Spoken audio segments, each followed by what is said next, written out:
A paz do Senhor, que alegria voltar com mais um púlpito na net. Hoje eu quero transmitir uma palavra muito importante de ensinamento a respeito que Deus tem um cálice para medir as injustiças das nações. Te convido a colocar atenção, ficar comigo até no final, para entender o meu ponto de vista e entender aquilo que a Bíblia ensina a esse respeito. Volto a dizer então, estarei falando nos próximos 30 minutos a respeito de um cálice ou de uma balança que Deus tem para medir as injustiças das nações. Ontem era feriado, queria muito poder fazer uma live ao vivo, mas estava trocando de internet, tomando uma internet de maior capacidade. Então hoje estamos fazendo essa primeira transmissão com essa nova internet instalada aqui na minha residência. Convido então você para curtir, comentar, compartilhar essa live que está sendo transmitida aqui na página do Mundo Missionário. Título da mensagem: Deus tem um cálice de medir as injustiças das nações. Vamos ler um texto sagrado que está em Gênesis capítulo 16, versículos 12 ao versículo 24. Este capítulo 16 está registrando um pacto que Deus fez com Abraão quando ele pediu para colocar aqueles animais cortados um em frente do outro, e Abraão deveria cruzar no meio daqueles animais cortados, e se ele não cumprisse com as condições daquele pacto, ele seria igualmente tratado assim por Deus. Ele passou o dia todo, não conseguiu passar, e quando foi pela noite, então ele viu passando uma tocha de fogo entre os animais partidos, e Deus então faz uma promessa, um pacto, revela algo muito interessante, muito poderoso para o nosso ensinamento na atualidade. Eu vou deixar claro já de início que cada nação tem um cálice. Cada nação tem um cálice aonde é colocada as suas injustiças, as suas maldades dentro desse cálice. E os reis, as autoridades, os governadores, enfim, tem uma balança também que Deus utiliza para medir suas maldades, suas injustiças. Vamos ler então Gênesis capítulo 16, versículos 12 ao versículo 24.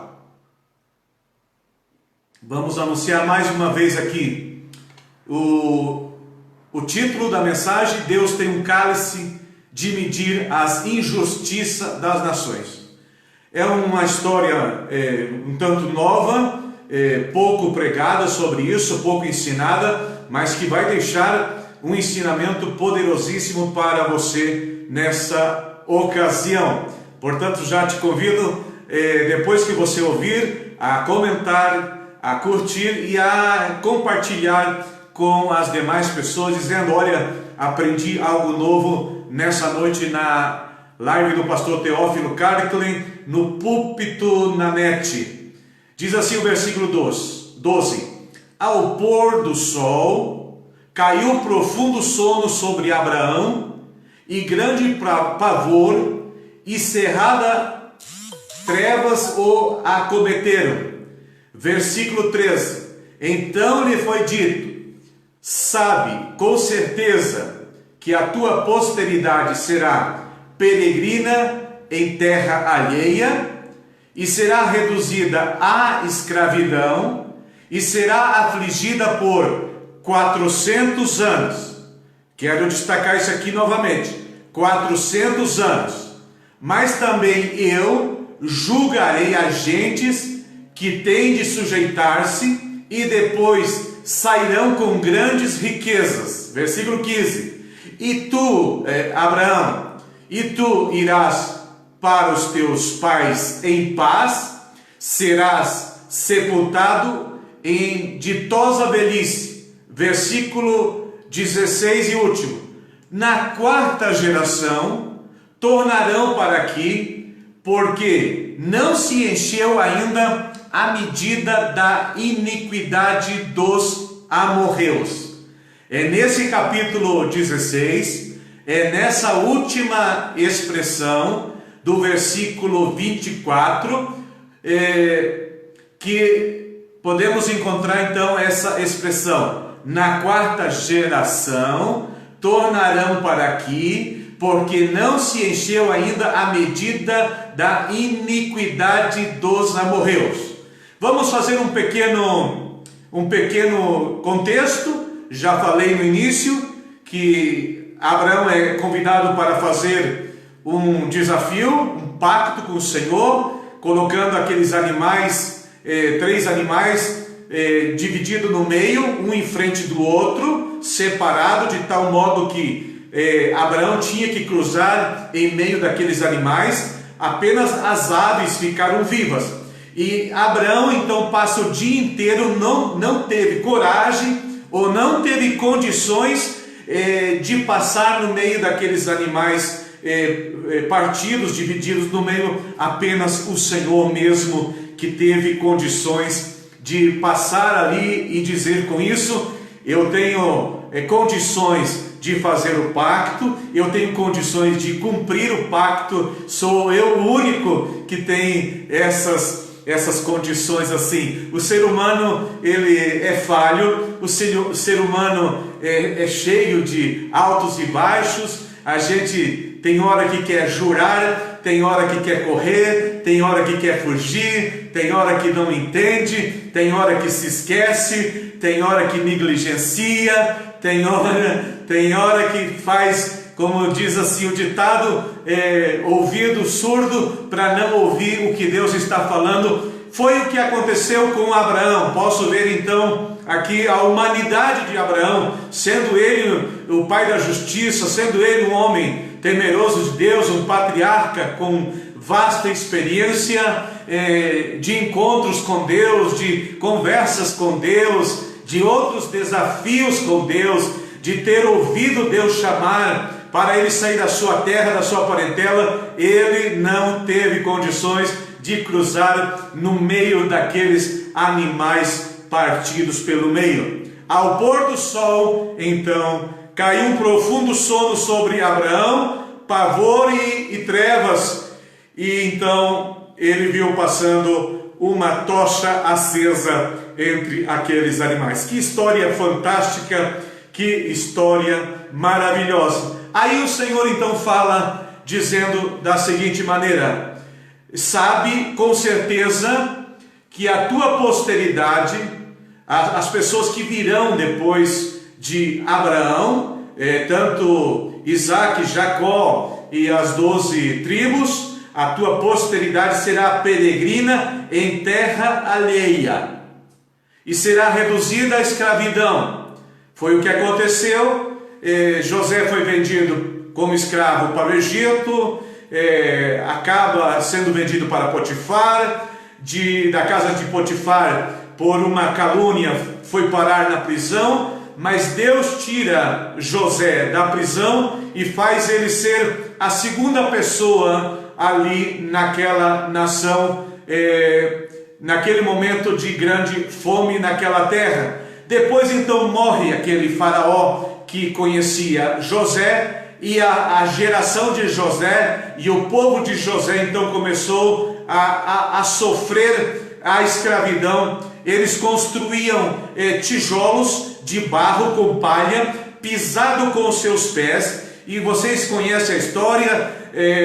Depois de um certo tempo, o Egito, o faraó, já não fornecia mais a palha. Eles tinham que sair buscar a palha e para amassar com os pés naquele barro para formar aqueles tijolos, para fazer aquelas construções, aquelas cidades ali no Egito. Então estava profetizado. Deus falou para Abraão nesse pacto que a sua descendência, que a sua posteridade seria peregrina em terra alheia, ou seja, no Egito, e ela seria reduzida à escravidão, e que seria de 400 anos essa escravidão. 400 anos. Aqui nesse texto podemos ver que uma geração aqui seria de 100 anos, então, porque está falando na quarta geração. Depois de 400 anos, vocês tornarão para aqui, para a terra de Canaã. Abraão morava em Canaã. Deus está falando a futuro.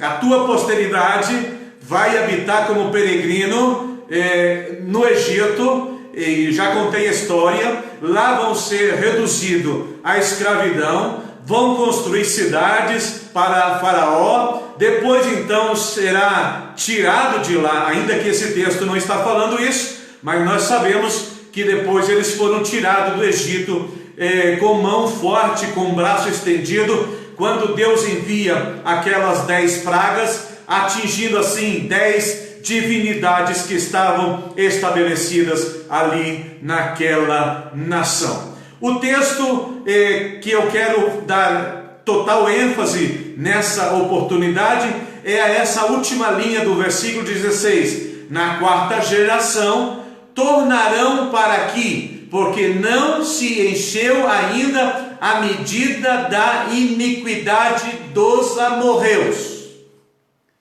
Aonde que habitavam os amorreus? Os amorreus habitavam dentro de Canaã. Quantas nações habitavam dentro de Canaã? 9 nações. Eu não vou citar aqui as 9, mas são os amorreus, os heteus, os jebuseus, até mesmo os filisteus moravam dentro de Canaã. 9 nações moravam dentro de Canaã. Quando Josué começa a conquista, logo depois da morte de Moisés, ele reduziu essas nações, subjugou, dominou, destruiu alguma dessas nações. Inclusive nós temos ali no livro de Deuteronômio, capítulo 7, versículo 22, quando o Senhor diz para Josué, ainda para Moisés: o Senhor teu Deus lançará fora estas nações pouco a pouco. Se você perguntou por que eles não lançaram as 9 nações de uma só vez, todos assim, de uma só guerra, por exemplo, não foi assim. Foi pouco a pouco, foi paulatinamente. Por qual motivo? O motivo é que existia naquelas terras, naquelas nações, feras dos campos. Diz o texto: o Senhor teu Deus lançará fora estas nações pouco a pouco de diante de ti, não poderás destruí-las todas de pronto, para que as feras do campo não se multipliquem contra ti. Em outras palavras, uma palavra bem simples ou até mesmo cruel, tinha que ficar gente das nações cananeias, porque senão as feras viriam contra o povo judeu, contra o povo hebreu, mas mais precisamente hebreu, porque eles começaram a ser chamados judeu depois que voltaram do cativeiro da Babilônia. Então o povo hebreu poderia ser destruído por aquelas feras se eles tivessem destruído de um só golpe aquelas 9 nações. Mas como Deus é sábio, como Deus é inteligente, Deus disse assim: vamos destruir pouco a pouco, porque tem muita fera naquela terra e tem que deixar carne também para aquelas nações cananeias. Ou seja, as feras não atacaria o povo de Deus, senão que atacaria as nações cananeias. Não é feio o que eu estou dizendo, e não é assim uma história horripilante que eu estou contando. Uma vez Deus enviou a vespas diante dessas nações, e elas começaram a morder, e muita gente teve que fugir. É interessante analisar os detalhes desse texto de Gênesis capítulo 16, que Deus falou 400 anos. Deus falou que em 400 anos eles iam ser reduzidos à escravidão. Agora, você que é estudioso da palavra do Senhor, você vai descobrir que o povo de Israel ficou 430 anos. Como é que vamos entender isso? Deus fala 400 e eles ficam 430. Moisés, a idade dele é dividida em 3 etapas: 40 anos no palácio, 40 anos no deserto, pastoreando as ovelhas do seu sogro para aprender a conduzir depois o povo, e 40 anos andando no deserto com o povo de Israel. Ou seja, ele morreu com 120 anos, mas Moisés fez a libertação do povo de Israel com 80 anos. E quando ele mata aquele egípcio, ele tinha 40. Ou seja, faltava só 10 anos para acontecer a libertação. Faltava só 10 anos para que eles fossem libertos ali da escravidão. Mas como Moisés atropelou o projeto de Deus, matou aquele egípcio, talvez pensando que mais ou menos seria nessa forma, utilizando a força. E temos que pensar uma coisa, que Moisés estava preparado com todas as técnicas de lutar, de um soldado, como príncipe. Ele conhecia todas essas técnicas. E quando ele vê que um egípcio está maltratando a um hebreu, ele vai acabar defendendo o hebreu e fere aquele egípcio e esconde com areia. E tu sabe ali que no deserto aquelas areias são quase que elas quase que caminham diariamente, né? Formando aquelas dunas e invadindo inclusive as pistas que por ali tem, porque é uma areia muito seca. Então, com o passar de alguns momentos, o cadáver ficou descoberto e Moisés teve que fugir com 40 anos para o deserto, para passar por um processo lá, fugindo da fúria daqueles que viram ele matando, e para passar os 40 anos de processo de preparação. Então ele liberta Israel, estou repetindo, com 80 anos. Se eu tiro os 30 anos, então Moisés deveria estar tirando o povo de Israel com 50 anos. Faltava 10 anos, ele comete aquele crime, ele vai para o deserto e atrasa o projeto de Deus, que era de 400 anos, e ele sai de lá com 430. Faça essa conta para você poder entender. Moisés sai com 80, menos 30, ele teria 50, mas ele mata o jovem, o egípcio, com 40 e vai para o deserto. 10 anos antes ele comete esse crime. Isso está registrado na Bíblia Sagrada. Então isso pode continuar acontecendo com qualquer projeto, o teu, o meu, de qualquer nação, de qualquer povo, de qualquer família. A gente pode cometer certos erros que vai retardar a promessa do Senhor cumprir na nossa vida. Mas como a mensagem de hoje é para falar que cada nação tem um cálice que Deus vai guardando nesse cálice todas as maldades de uma determinada nação. Eu vou colocar como exemplo primeiro aqui a nação de Nínive, ou a cidade de Nínive, né? A cidade de Nínive ouve Jonas pregando e se arrepende, né, das suas maldades, fazem aquele jejum coletivo até com os animais, do rei para baixo até os animais. Deus perdoa a cidade, mas 100 anos depois, no livro de Naum, você vai ver que novamente então Deus levanta Naum e a cidade foi destruída nos dias do profeta Naum.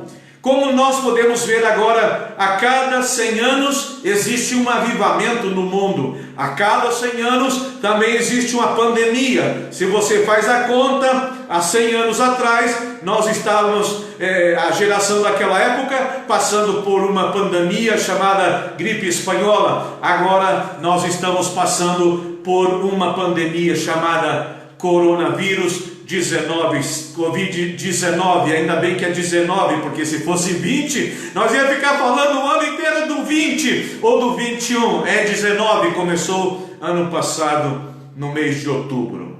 Então cada nação tem uma taça, um cálice, aonde é colocada as suas maldades. E qual era a maldade de Nínive? Nínive, ela saía para conquistar os povos, e diz a história, não a Bíblia, diz a tradição, mas não a Bíblia, que eles cortavam as orelhas, o nariz, a palma das mãos dos prisioneiros e faziam pirâmides com membros de orelha, de nariz e de mão. Olha a crueldade. Por isso o Senhor chama através de Naum. Você podia ler o livro de Naum para entender essa história de uma cidade sanguinária. Mas como nós estamos aqui no capítulo 16 de Gênesis, aonde Deus fala para Abraão que o tempo dele seria 400 e que na quarta geração eles iam voltar dessa terra alheia para Canaã. Só que Canaã estava infestada com aquelas 9 nações que precisavam ser conquistada ou destruída ou dominada. Eu já falei que foi feito pouco a pouco por causa dos animais ferozes que havia ali, mas o ponto culminante dessa explicação é que ainda não havia enchido a medida da iniquidade dos amorreus. Depois você pode buscar o mapa dos amorreus, dos jebuseus que moravam ali perto de Jerusalém, inclusive Jerusalém era chamado de Jabus. Os filisteus ali perto da onde o mar Mediterrâneo, onde os palestinos querem fazer o seu território. Enfim, você pode pesquisar isso e você vai encontrar então o nome das 9 nações. E o que essas nações fizeram de tanta crueldade? Aqui a ideia não é colocar muitos versículos, mas te dá um panorama geral. Por exemplo, eu coloquei aqui 6 pecados gravíssimos que eles cometiam durante a história dessas nações. Em Gênesis capítulo 9 e Levíticos 18, nós temos bastante informação a respeito disso. O primeiro, eles comiam carne com sangue. Gênesis 9:4. E Deus disse para eles que a terra que eles iam possuir, eles não podiam fazer como as nações pagãs que comiam carne com sangue. Olha que outra coisa cruel. Levíticos 18:21. Quando inauguravam cidades, essas nações cananeias, amorreus, jebuseus, heteus, epicureus e filisteus e etc. Quando inauguravam uma cidade, eles queimavam uma criança em sacrifício aos seus deuses. Isso é um barbarismo. E isso estava enchendo o cálice da ira de Deus. Terceiro, não honrava a privacidade dos pais e dos irmãos. Isso, Levíticos 18 está cheio. Eu não quero entrar em detalhes ali, mas um entrava no quarto do outro, não respeitando a privacidade, não respeitando a honra dos pais e dos mais velhos. Foi o que aconteceu na família de Noé, quando ele saiu do dilúvio, quando plantou aquela vinha, quando se embriagou, o seu próprio filho viu as suas vergonhas. Não vou entrar em detalhes aqui. Este eram os pecados que estavam enchendo o cálice das nações cananeias ali dentro de Canaã. Não tinham ética. Gênesis 9:22. E o que mais de absurdo aquelas nações cometiam? Vários abusos sexuais, que eu não vou citar nenhum. E tem várias vezes o texto dizendo ali: não descobrirás a nudez, não descobrirás a nudez de etc, de pai, de mãe, de filho, etc, etc. A cidade de Sodoma e Gomorra, onde é que estava? Se você pega o mapa e busca Sodoma e Gomorra, você vai localizar elas ali no lado leste do Mar Morto, na região dos amorreus. E o que fazia a cidade de Sodoma e Gomorra e duas cidades mais, Adama e Zeboim, as 4 cidades, duas estão de um lado do Mar Morto, duas do outro lado do Mar Morto. Eles cometiam orgias sexuais de todas as classes, de todas as índoles, e isso foi enchendo o cálice da maldade, das injustiças, dos pecados que chegavam diante do santo Deus dos céus. E por último, eles faziam culto aos deuses do Egito. Enfim, tinham muitas divinidades, cada cidade sua divindade, cada cidade seu Deus, etc, etc, que você pode pesquisar em Levíticos 18, 2 a 4. Você conhece muito bem a história. Eu preciso dizer a verdade. Eu sou um pregador expositivo. Eu preciso dizer a verdade. Sodoma e Gomorra foi destruída porque chegou ao clímax mais alto, porque chegou até, como diz aqui em português, até no cabelo, até no gogó, até em cima da cabeça os seus pecados, e Deus fez chover fogo fogo sobre a cidade e enxofre, e destruiu aquelas 4 cidades. Pastor, e eu tenho uma grande interrogação. E nessas cidades, principalmente Sodoma e Gomorra, que são as que são mais mencionadas, morreram muitas crianças inocentes. Você tem que ver a morte das crianças inocentes em Sodoma e Gomorra como uma questão de misericórdia da parte de Deus.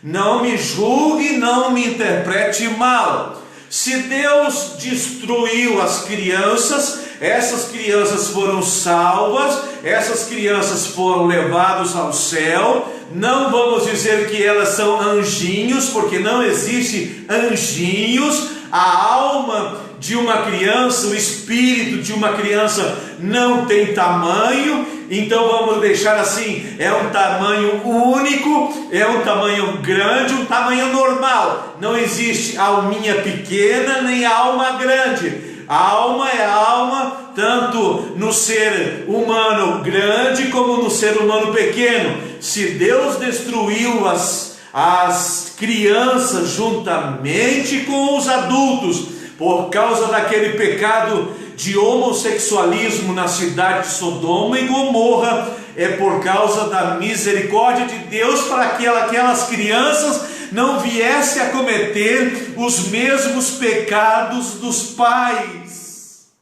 Eu falo isso com uma dor muito forte no meu coração.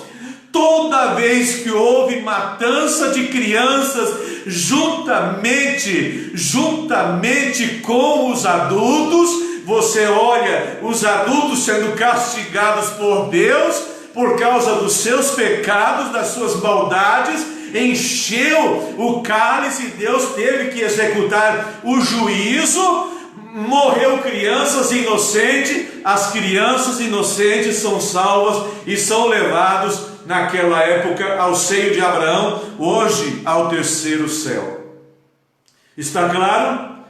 Então, com todos esses pecados, que eu não fiz a lista completa, porque são pecados hediondos, são pecados grosseiros, são pecados cruéis, são pecados brutais, que você pode muito bem estudar Gênesis 9 e Levíticos 18, e você vai ver então os pecados das nações cananeias que estavam dentro de Canaã. Para onde estava Abraão?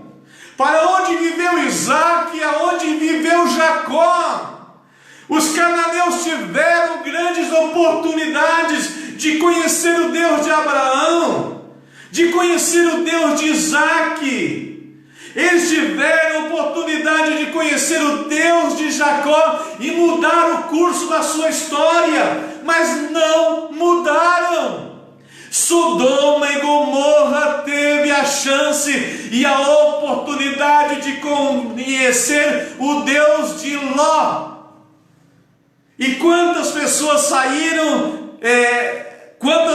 saíram da cidade de Ló? Abraão começa aquela intercessão de 50, de 40, 30, 10. Quantos foram que saíram? Ló, a esposa, suas 2 filhas. Tem mais alguém? Tem mais alguém? A mulher fica convertida ali, próximo do Mar Morto, uma região de muito sal. Ficou convertida ali mesmo numa estátua de sal. Por isso foi estátua de sal, porque havia muito sal. Meu Deus, o pai vai para as montanhas, e vocês conhecem o que acontece depois. Nascem os amonitas e moabitas de uma relação com os seus próprios pais. Isso é vergonhoso, mas a Bíblia está descrita. Então sobrou apenas Ló. E na cidade de Ló ninguém se converteu. Será que Ló era fraco? Será que Ló tem a culpa? E se nós pensarmos nos nossos dias, você conhece alguma igreja? Com certeza que conhece a sua igreja. A pergunta que eu quero fazer é o seguinte: essas pessoas que moram em frente do templo da tua igreja já são convertidas? Sabe o que está acontecendo? Vizinhos ao templo, isso é uma boa parte, estão contra o templo por causa do som, por causa do estacionamento, por causa que estaciona em frente dos portões. As igrejas construíram seus templos nos centros, que poderia ser feito assim, tipo uma rodoviária, num terreno mais amplo, um pouco mais retirado do centro. Podia ser feito um templo tipo as lojas da Havan, que é num setor amplo, com bastante estacionamento.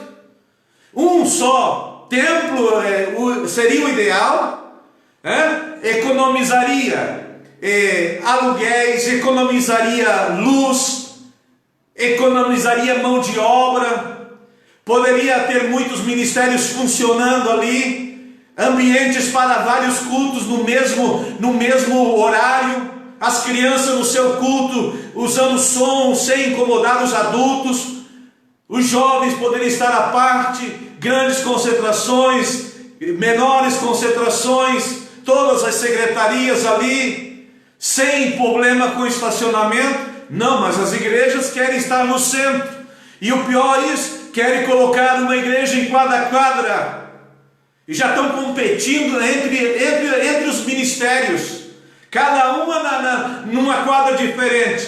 E eu pergunto agora, as pessoas que estão morando em frente do templo estão se convertendo?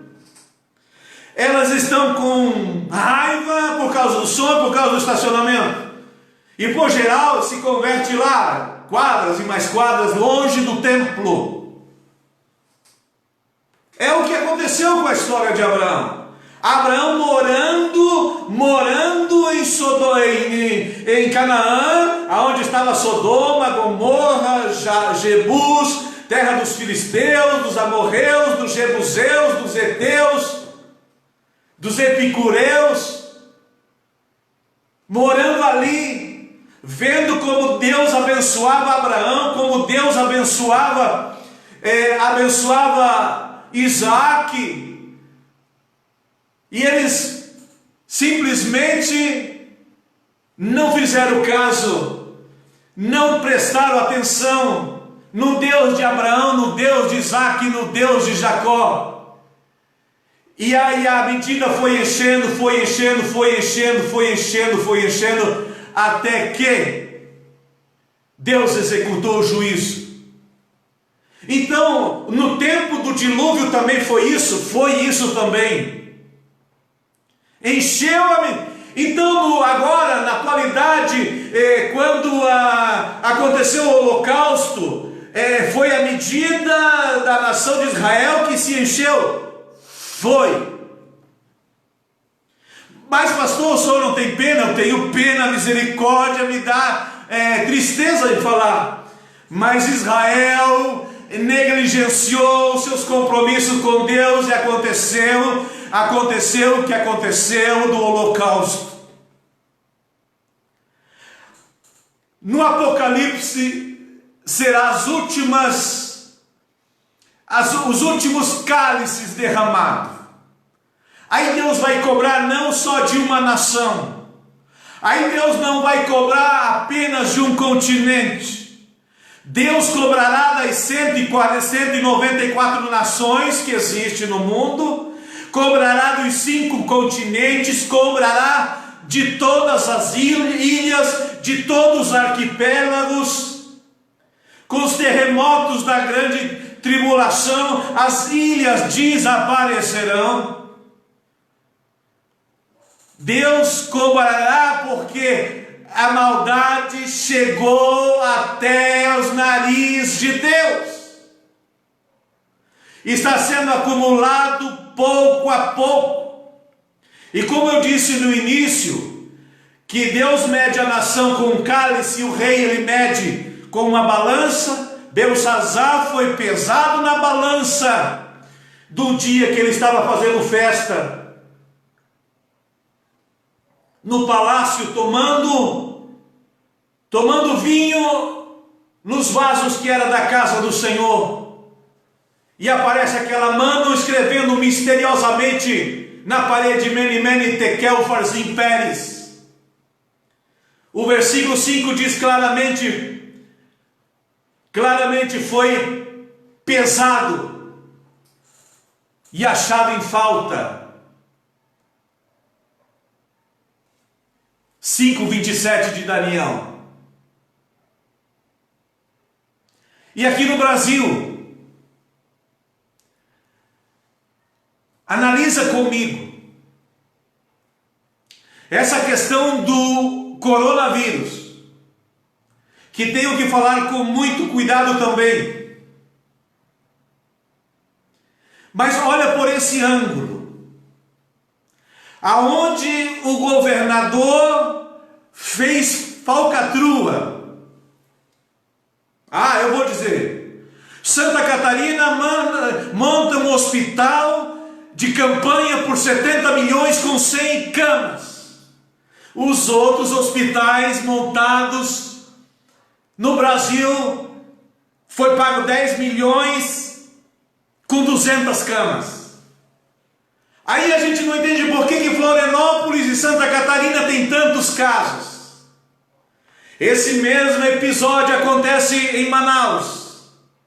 O governador superfaturou os respiradores por 100 mil cada um.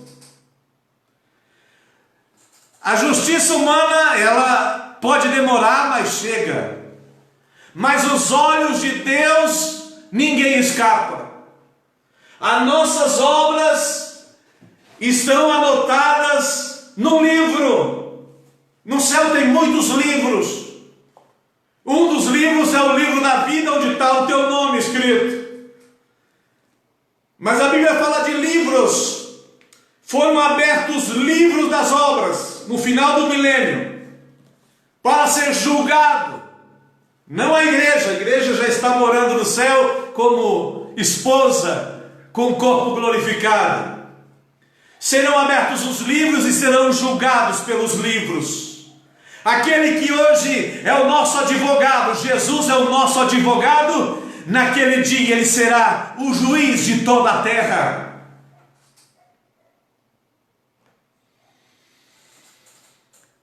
E o que você me diz do carnaval aqui no Brasil? Pastor, não mexe no carnaval, é cultura. Que cultura? Subcultura. Primeiro fizeram o carnaval para ganhar os milhões, e depois então se multiplica os casos de coronavírus, especificamente em alguns lugares assim, que eu não quero continuar colocando nomes aqui, dando nome aos bois, como diz o ditado, mas eu quero te fazer enxergar que, pastor, isso funciona no particular, também funciona no particular. Irmã Sandra Borba Pereira está me assistindo agora. Eu conheço a história de vocês, da empresa de vocês, das injustiças que outra empresa fez vocês passarem. Olha, irmã Sandra, irmão Alcione, a maldade foi colocada num cálice, foi subindo, subindo, subindo, subindo. Deus vai cobrar a maldade. Vai chegar um momento que Deus vai dizer: basta. Porque estão atacando ao servo do Senhor, como o irmão Alcione e a irmã Sandra. Aquele que tocar no servo do Senhor é a mesma coisa que tocar na menina dos olhos de Deus. A igreja é de Jesus Cristo. Ele comprou a igreja, ele pagou o preço pela igreja, preço de sangue. Não foi com ouro, não foi com prata. Ninguém pode levantar o seu dedo, principalmente se ele estiver sujo, contra a igreja do Senhor. Tem que ter muito cuidado.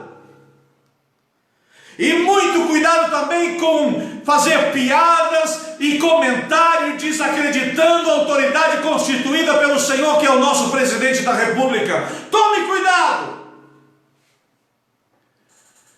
Quem fez aquele programa quando Jesus era gay e Maria estava grávida de outra pessoa? Aquele cara morreu já. Todos morrem quando mexe com a justiça de Deus. Deus não tolera. O livro de Salmos, se você vai ler, 70% do que está ali é falando de justiça. Deus é justo.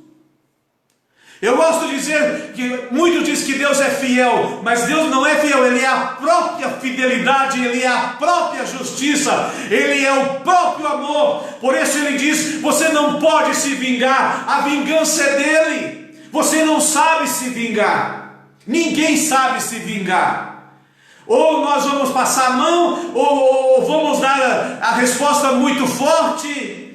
Mas Deus dá o trato e a resposta certa. Deus pesa as ações em balanças fiéis. Teve um só homem na história do mundo que disse: Deus, pesa-me em balanças fiéis e tu saberás a minha fidelidade. E quem sabe hoje você também pode dizer: Deus, tu pode pesar. Deus, tu pode colocar o prumo na minha vida para ver se eu estou direito, reto, para ver se eu não estou inclinado, se não estou zigue-zagueando, pisando aqui, pisando lá, ora acreditando aqui, ora acreditando lá, ora creio, ora fico com medo. Deus quer que o seu povo esteja na linha. Vamos ao versículo do Bolsonaro, nosso presidente: conhecereis a verdade e a verdade vos libertará. Aleluia! Meu Deus, que Deus tenha misericórdia do Brasil. Vez em quando nós ficamos sabendo a notícia de que alguém colheu aquilo que plantou, de que o copo, o cálice encheu e Deus levou. Porque a Bíblia diz claramente que Deus dá a vida, mas Deus mata também. E Deus não tem prazer na morte do pecador. Deus quer salvar o pecador. Deus enviou Jesus Cristo para salvar o pecador. Deus enviou Jesus Cristo para quebrar toda maldição hereditária, toda maldição econômica, toda maldição da tua família. Aquela história que o meu avô fumava, o meu bisavô fumava, meu pai fumava, eu fumo. Deus quer quebrar essa maldição. Eu não tenho isso comigo. Meu bisavô era evangélico, meu avô era evangélico, meu pai é evangélico, eu sou evangélico, meus filhos são evangélicos. 5 gerações servindo ao Senhor. Mas mesmo servindo ao Senhor, cuidado! Mesmo servindo ao Senhor, peça para o Senhor colocar um anjo na porta da tua boca e um freio, para você não falar contra as coisas do Senhor, contra os seus ungidos, contra os seus propósitos, porque Deus cobra, Deus cobra.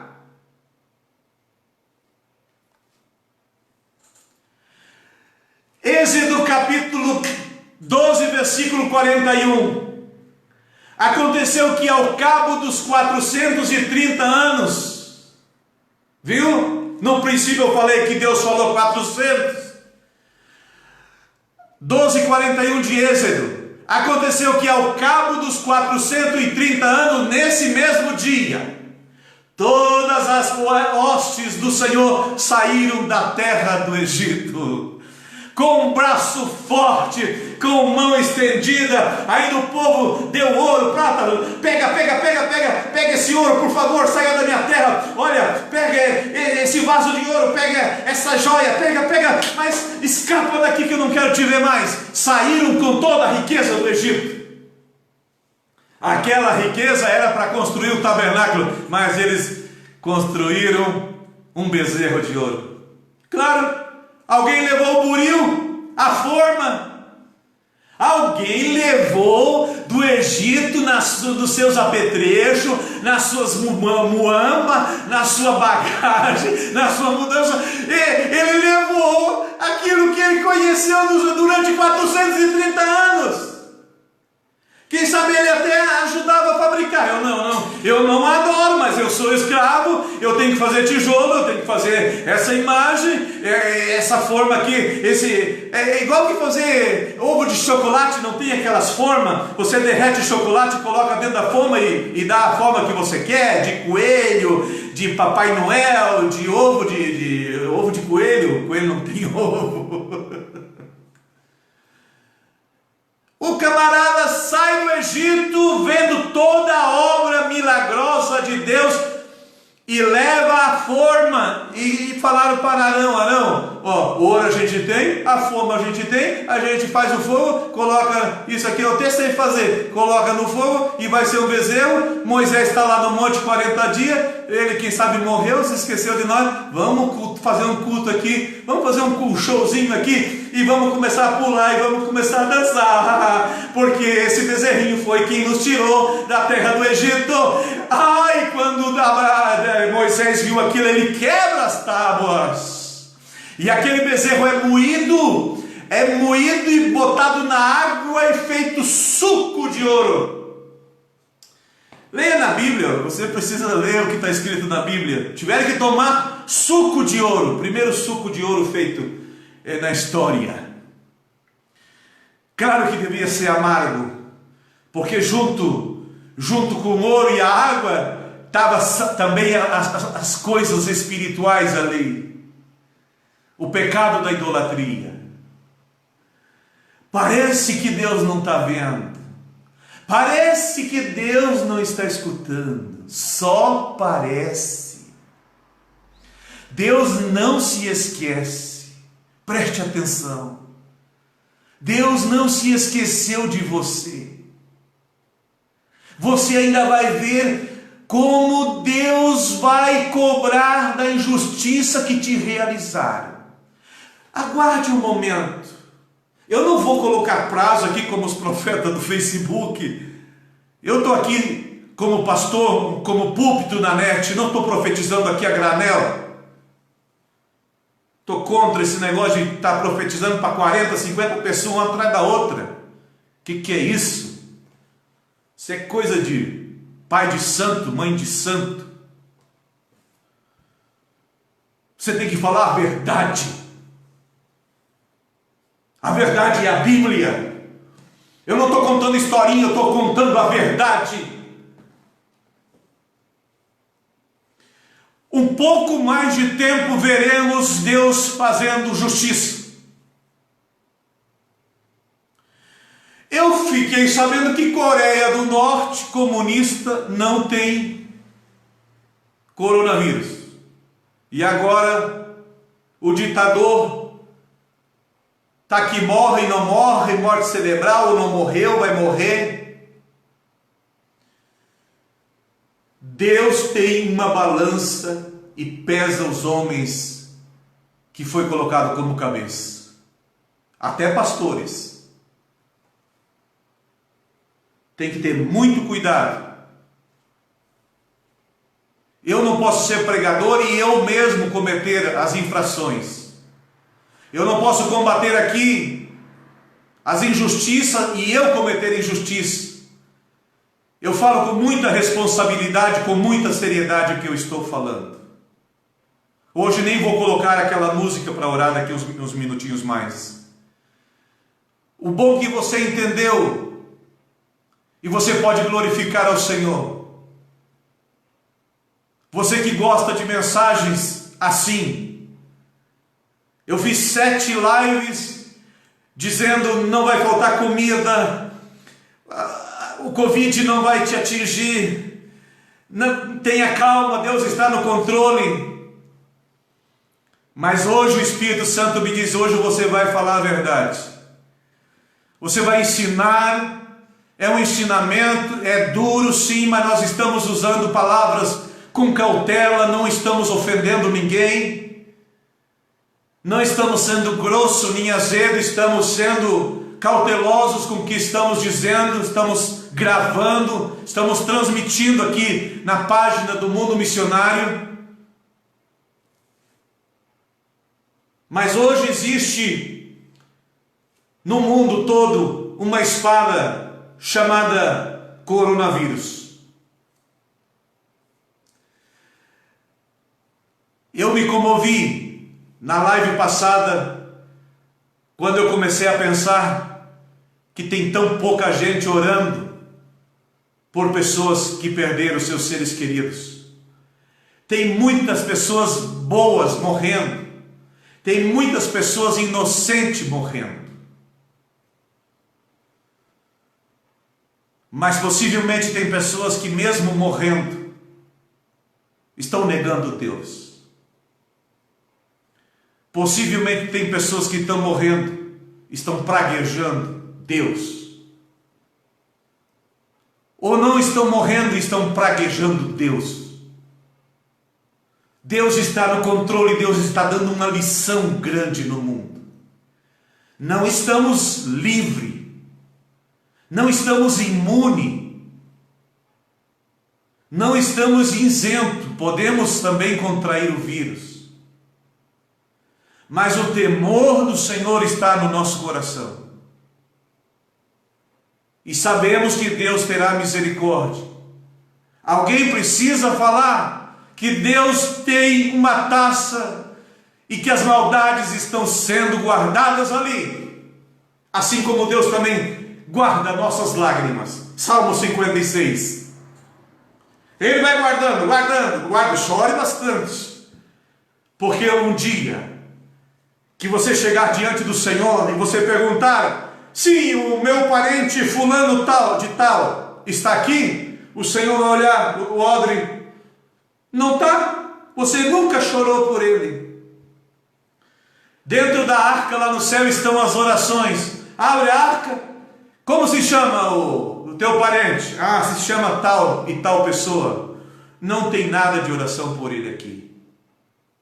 Eu estou fazendo a minha parte. Eu oro pela minha família, pelos meus parentes, pelas pessoas que conheço, pelas pessoas que pedem nossas orações, pela nossa oração, para que Deus tenha misericórdia. Vamos mandar muitas orações para o céu. Vamos encher o céu de oração.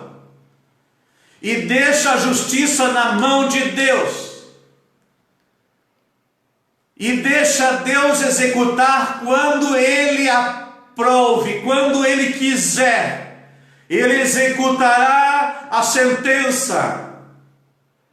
E assim aquelas 9 nações cananeias foram varridas, pouco a pouco, por causa das feras, mas como chegou no topo, a maldade dos amorreus, por causa da idolatria e dos pecados sexuais, então Deus leva Israel para executar o seu juízo sobre aquelas nações cananeias. E a terra cessou com aquelas maldições. E a terra foi limpada daquelas maldições. A terra será limpada no final do milênio. Será queimado, destruído tudo que está mal administrado. Essa terra está contaminada, enfim, será queimado tudo, será feito novos céus e nova terra. Mas a mensagem de hoje é: Deus tem um cálice de medir as injustiças das nações. Isso você precisava saber através dessa palavra. E estar ciente e consciente que muitas vezes é a mão de Deus, o dedo de Deus pesando e colocando e derramando um pouco da sua ira através desse cálice. E Ele vai derramar o cálice completo na grande tribulação. Isso aqui agora não é grande tribulação. Você que é testemunha de Jeová, não estamos na grande tribulação. Não, senhor, não, senhora. Outro dia eu disse: se a temperatura aquecer uns 4, 5 graus mais nos próximos 20 anos, é para que você tenha uma ideia de que o inferno não é 45 graus, é fogo que não se apaga, e é água que não tem para tomar. O rico queria uma gota da água. Vamos fazer aqui, uma gota da água. Ele queria uma gota para refrescar sua língua. Uma gota. Uma gota. Que cara mais sem sabedoria. Você não precisa de uma gota, você precisa de um rio. Aleluia! de uma fonte que salta para a vida eterna. Aqui está o rio. Aquele que crê em mim, como diz as Escrituras, do seu interior correrão rios de água viva. Eu quero orar nesse momento. Amado Deus, eu entro na tua presença. Depois de ter ministrado esta palavra, este ensinamento, essa exortação, Senhor, faz que esse vídeo toque no coração das pessoas. Faça, Senhor, que esse vídeo se propague. Faça que esse vídeo provoque temor dentro dos nossos corações. Temor verdadeiro por Ti, respeito por Ti e pela Tua palavra. Senhor, guarda a nossa nação.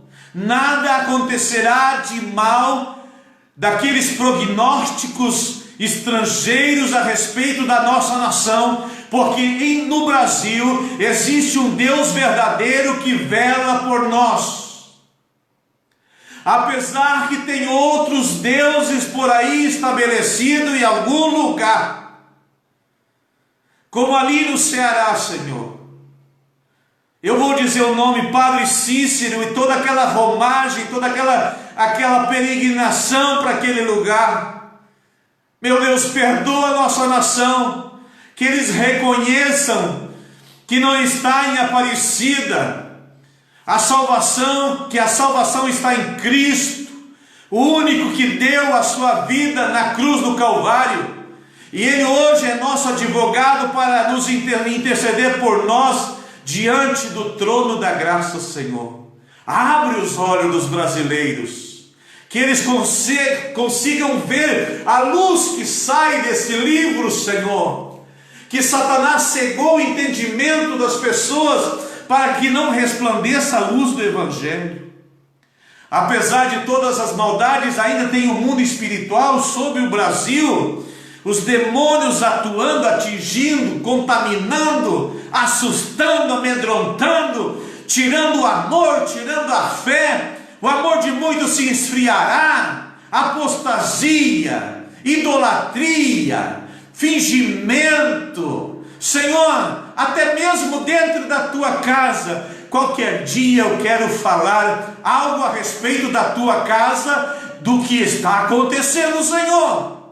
E fazer isso público e notório, para que haja temor de Ti, Senhor, e reverencie o Teu nome, tenham medo de Ti, porque se não entende o que é temor, que tenham respeito e medo de Ti, Senhor, porque não podemos tratar as coisas com leviandade, as coisas com assim, Senhor, sem pudor, sem medo, sem respeito.